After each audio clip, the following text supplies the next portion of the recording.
Hello everyone, इस video में हम 3 जून के करंट अफेयर्स कवर करेंगे। फर्स्ट न्यूज है P4G सियोल समिट से रिलेटेड। सियोल साउथ कोरिया की राजधानी है।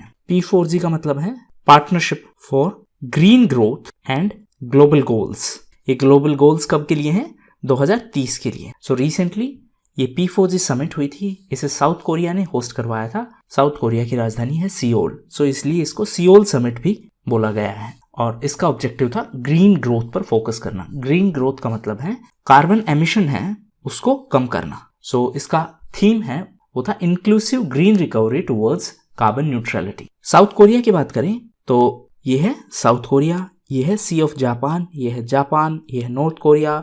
नॉर्थ कोरिया की राजधानी है प्योंगयांग।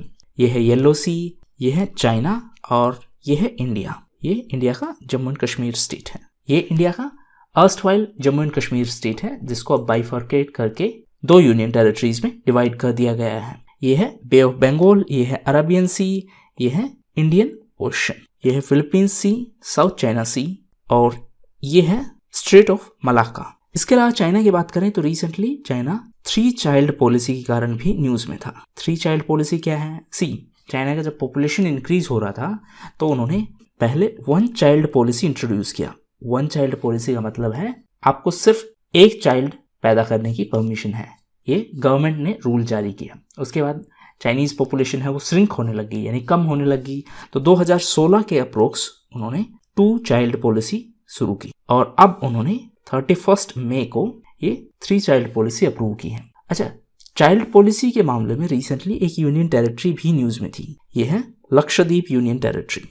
लक्षद्वीप यूनियन टेरिटरी इसलिए न्यूज में थी क्योंकि वहां पर भी एक नया रेगुलेशन बनाया गया है कि जिनके 2 से ज्यादा बच्चे हैं वो पंचायत में चुनाव इलेक्शन से उनको कंटेस्ट नहीं कर पाएंगे। Now coming back to China. China एक और इवेंट के कारण न्यूज में था। ये है H10N3। ये क्या है? ये बर्ड फ्लू का स्ट्रेन है। अब इसके साथ मेजर इश्यू ये है कि रिसेंटली चाइना ने पहला केस इस बर्ड फ्लू का रिपोर्ट किया है जिसमें ह्यूमन इन्फेक्शन हुआ है, यानी बर्ड से ह्यूमन ट्रांसमिशन का केस है। ये पहला केस रजिस्टर किया गया है रिसेंटली चाइना में। ये H10N3 बर्ड फ्लू का एक स्ट्रेन है। ऐसे डिजीज जो एनिमल्स से ह्यूमन में आए उनको बोलते हैं जूनोटिक डिजीज। नेक्स्ट है हॉर्टिकल्चर सेक्टर से रिलेटेड। हॉर्टिकल्चर का मतलब क्या है? हॉर्टिकल्चर का मतलब है जैसे वेजिटेबल कल्टीवेशन, फ्लावर्स यानी फूल, सब्जियां, फ्रूट्स, ये सब हॉर्टिकल्चर का पार्ट है। तो हॉर्टिकल्चर सेक्टर के डेवलपमेंट के लिए रिसेंटली गवर्नमेंट ने एक स्कीम अनाउंस की है, हॉर्टिकल्चर क्लस्टर डेवलपमेंट। ये स्कीम अनाउंस की है ministry of agriculture and farmers welfare. Present minister है मिस्टर नरेंद्र सिंह तोमर। और ये जो स्कीम है इसको इम्प्लीमेंट करेगा NHB। NHB है नेशनल हॉर्टिकल्चर बोर्ड। इंडिया में जो हॉर्टिकल्चर है यानी इंडियन हॉर्टिकल्चर है उसके फादर के तौर पर जाना जाता है M.H. मारी गौड़ा को।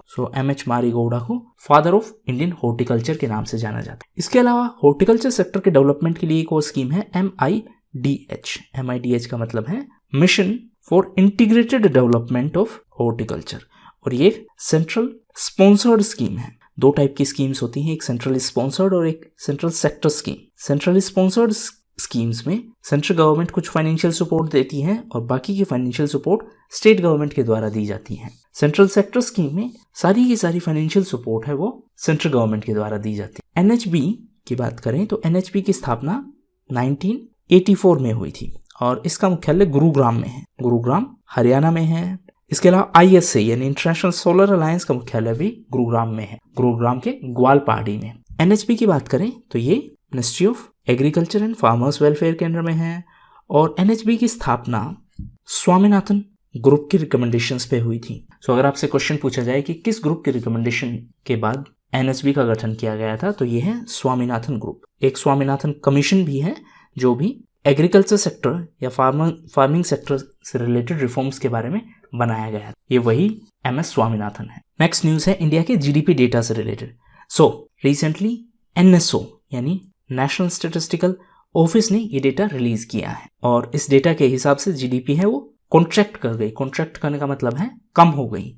ये माइनस में है, इसलिए इसको -7.3% बोला गया है क्योंकि कम हो गई, तो कॉन्ट्रैक्ट होना बोलते हैं। अब ये फिगर्स आपके लिए उतने इंपॉर्टेंट नहीं है, बट आपको ये अंडरस्टैंड करना जरूरी है कि जीडीपी का डेटा कौन रिलीज करता है। सो ये है एनएसओ, नेशनल स्टैटिस्टिकल ऑफिस, और इसको 2 ऑर्गेनाइजेशंस के मर्जर के बाद बनाया गया था। एक है CSO यानी सेंट्रल स्टैटिस्टिक्स ऑफिस, और दूसरा है NSSO, national sample survey office.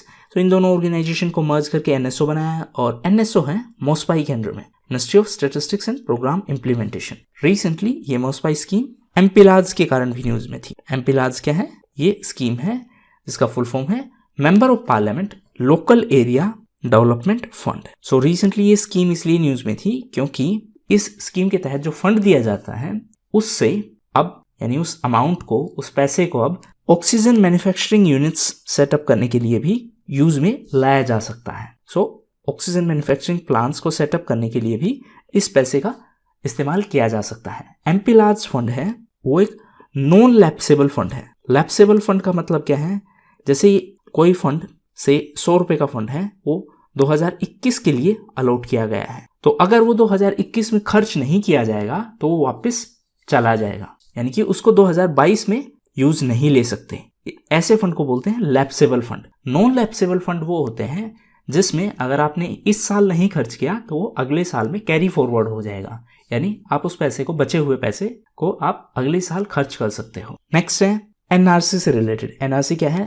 नॉर्वेन refugee council. So recently इस काउंसिल ने एक इंडेक्स जारी की है, और इस इंडेक्स के हिसाब से, यानी इन्होंने एक इंडेक्स में ये दिखाया है कि कौन कौन से डिस्प्लेसमेंट क्राइसिस हैं वो नेग्लेक्ट कर दिए गए हैं।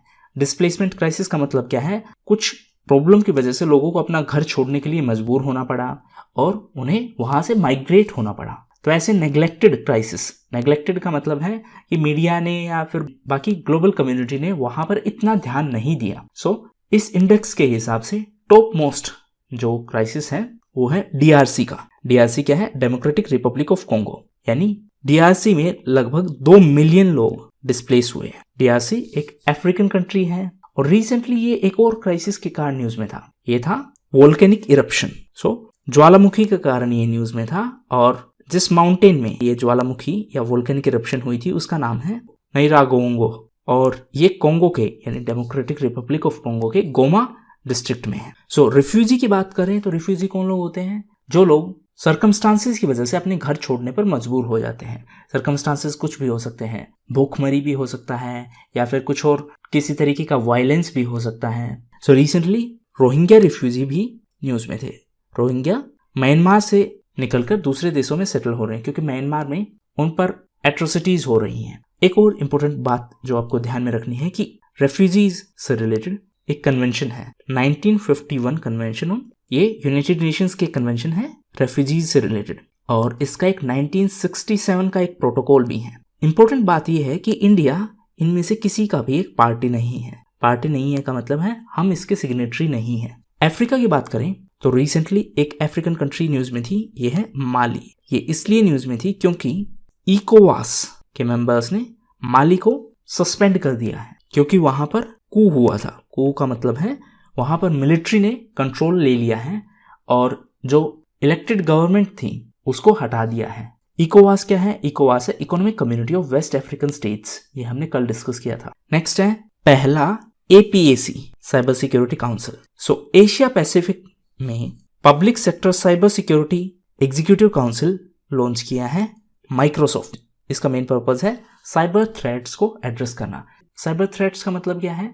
साइबर थ्रेट्स यानी कंप्यूटर रिलेटेड जो थ्रेट्स हैं या कंप्यूटर या डिजिटल डिवाइस की मदद से जो क्राइम्स किए जाते हैं, जो सिक्योरिटी रिलेटेड थ्रेट्स हैं, उनको एड्रेस करने के लिए ये प्लेटफॉर्म लॉन्च किया गया है। प्लेटफॉर्म को लॉन्च किया है माइक्रोसॉफ्ट ने और ये एशिया पैसिफिक का पहला ऐसा प्लेटफॉर्म है। साइबर क्राइम से रिलेटेड बात करें तो यहां पर आपको 2 इंपॉर्टेंट पॉइंट्स याद रखने हैं। नंबर 1 बुडापेस्ट कन्वेंशन, ये है साइबर क्राइम से रिलेटेड और ये कन्वेंशन 2004 से फोर्स में है। कमेंट बॉक्स में बताइए इंडिया इसका सिग्नेटरी है या नहीं। अच्छा, कल एक इंटरेस्टिंग कमेंट मेरे को मिला कि आप इतना डिटेल में क्यों कवर करते हो चीज़ों को, जैसे कि यहाँ पे बुडापेस्ट कन्वेंशन और साइबर क्राइम एंड ऑल।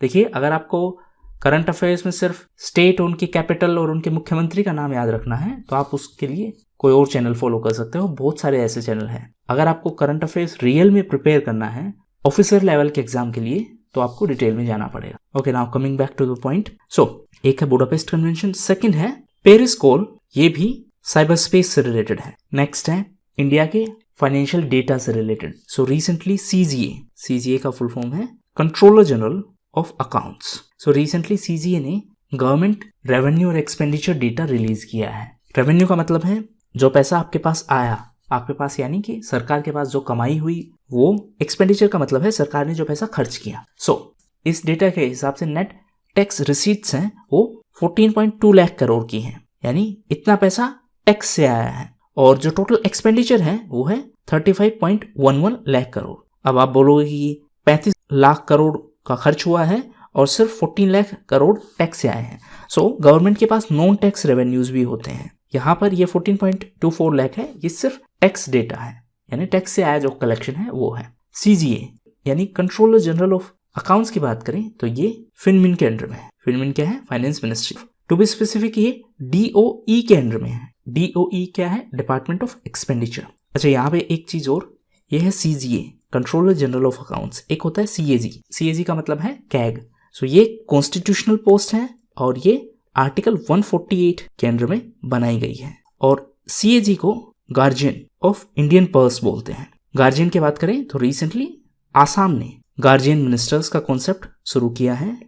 अब फाइनेंस मिनिस्ट्री की बात करें तो फाइनेंस मिनिस्ट्री में 5 मेजर डिपार्टमेंट है। एक है डिपार्टमेंट ऑफ इकोनॉमिक अफेयर्स, एक है डिपार्टमेंट ऑफ एक्सपेंडिचर, एक है डिपार्टमेंट ऑफ रेवेन्यू, एक है डिपार्टमेंट ऑफ फाइनेंशियल सर्विसेज और एक है दीपम यानी department of investment and public asset management. अब जो इकोनॉमिक सर्वे है वो डीईए के द्वारा तैयार किया जाता है, यानी डिपार्टमेंट ऑफ इकोनॉमिक अफेयर्स के इकोनॉमिक डिवीजन के द्वारा तैयार किया जाता है। और इसके लिए जो मेन गाइडेंस अथॉरिटी है वो है सीईए, चीफ इकोनॉमिक एडवाइजर। जबकि बजट है वो भी इस डीईए के बजट डिवीजन के द्वारा तैयार किया जाता है। सो दोनों ही इस डीईए से रिलेटेड है। नेक्स्ट है defence ministry notifies second positive indigenisation list. एक आपको यहाँ पे चीज याद रखनी है, पॉजिटिव लिस्ट है इंडिजिनाइजेशन। सो डिफेंस इक्विपमेंट्स हैं वो या तो हम इंडिया में बना सकते हैं या फिर उनको हम इंपोर्ट करते हैं या फिर हम उनको बना सकते हैं। जो इंडिया मेड है,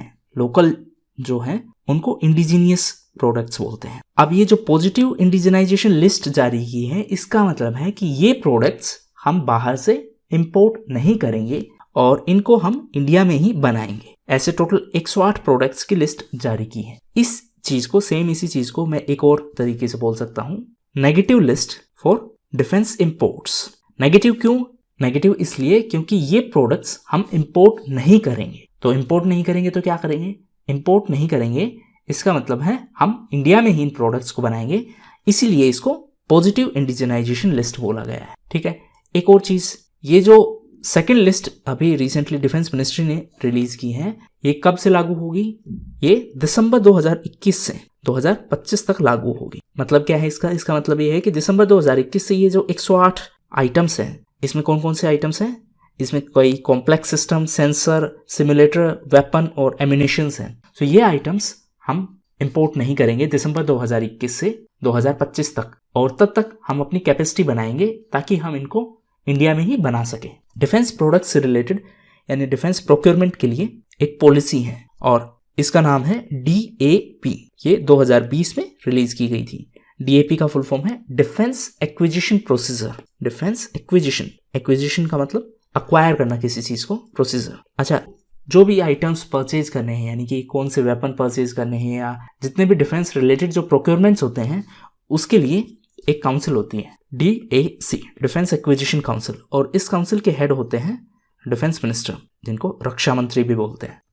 नेक्स्ट है नासा से रिलेटेड। सो नासा USA की एक स्पेस एजेंसी है और ये बेबी स्क्विड्स और टार्डिग्रेड्स को ISS में सेंड करेगी। टार्डिग्रेड क्या है? Water beer. सो ये है बेबी स्क्विड्स, ये है tardigrades.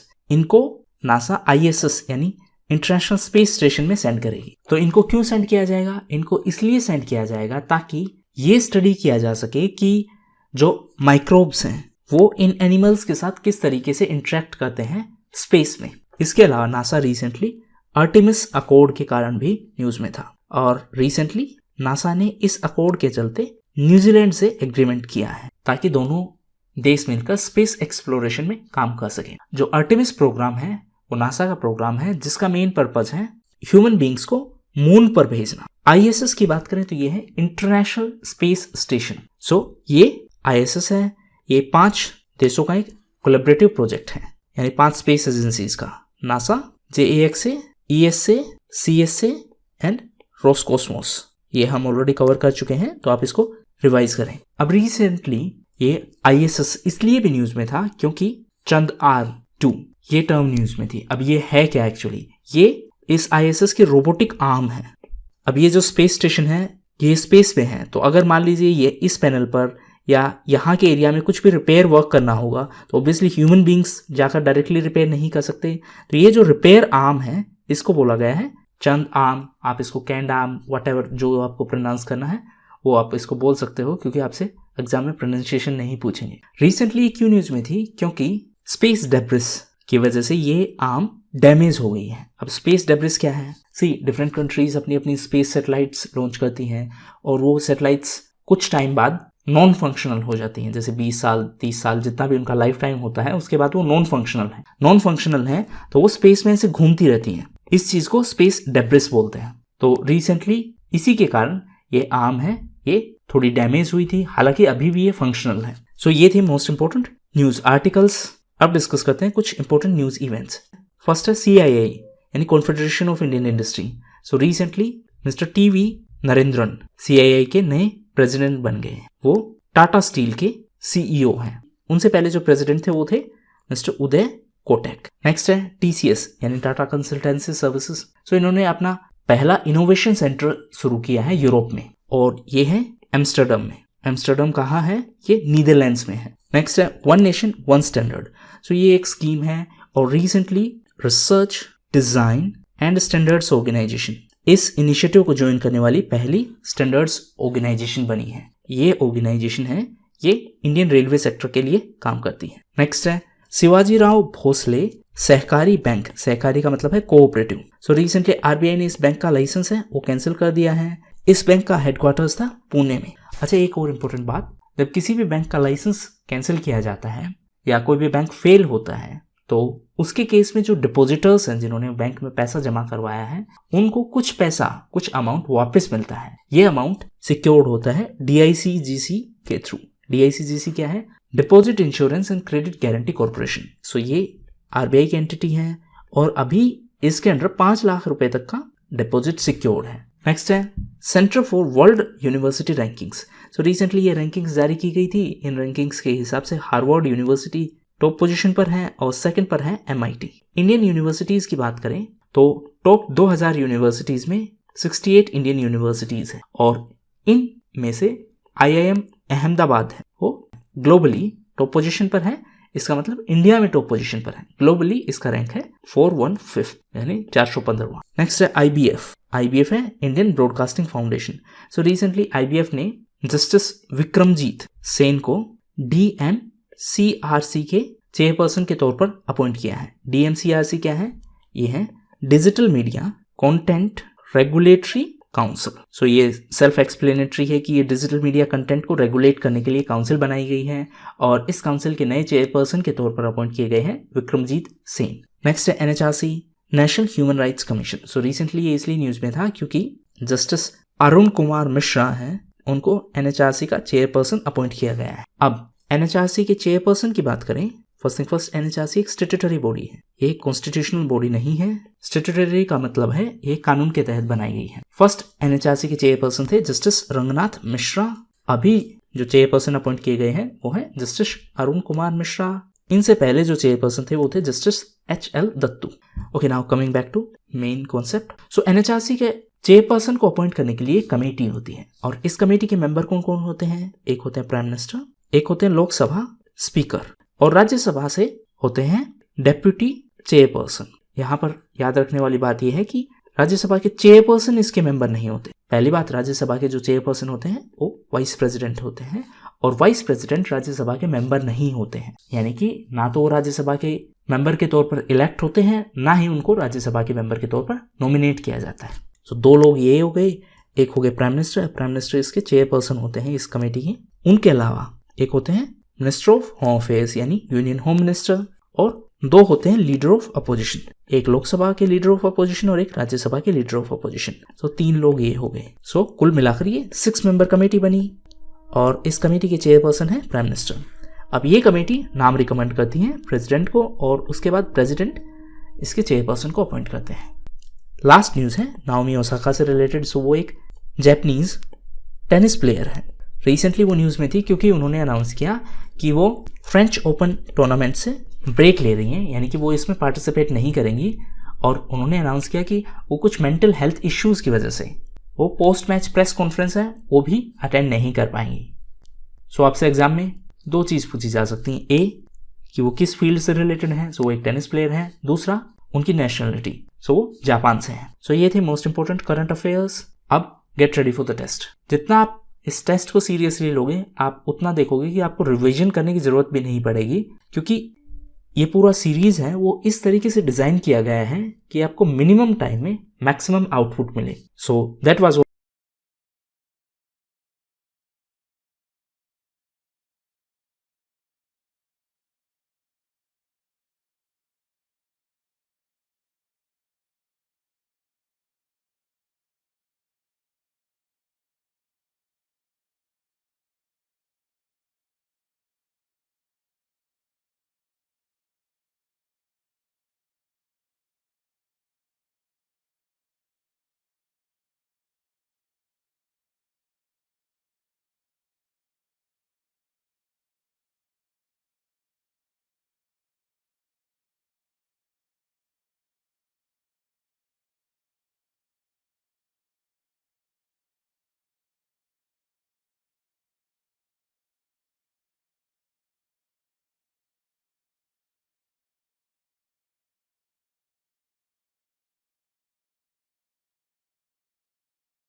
Thank you and that's all for the day.